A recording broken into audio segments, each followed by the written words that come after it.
Vlog शुरू इन लम्हों के साथ जो खामोशी में भी रोशनी बिखेरने में बना रही हूँ कढ़ाई गोश्त। और जब तक ये कढ़ाई गोश्त बन रहा है तो मैंने सोचा क्यों ना आप लोगों को एक बात बताई जाए।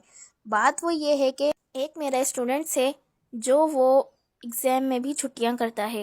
एग्ज़ाम में वो ट्यूशन की छुट्टी करते हैं बहुत, और फिर होता ये है कि घर पे भी वो एग्ज़ाम की तैयारी नहीं करते। और फिर ना उनकी मदर ने मुझे कॉल करके कहा कि आप मेरे बच्चे को ना अभी बुला लें और मुझे कहीं जाना है।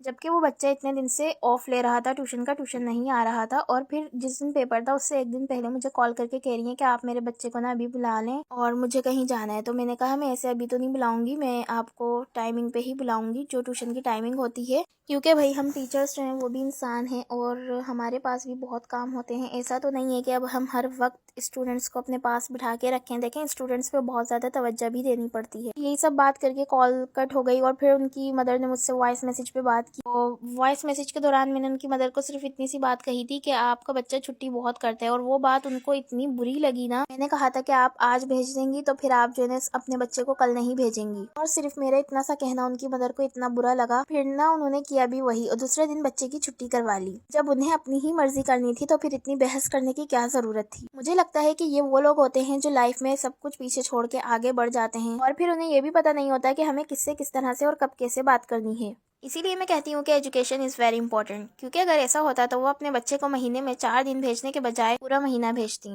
आप लोगों को मेरी ये बात कैसी लगी है मुझे कमेंट सेक्शन में ज़रूर बताइएगा। खामोशी भी एक ताकत होती है, बस समझने वाला होना चाहिए। Okay bye.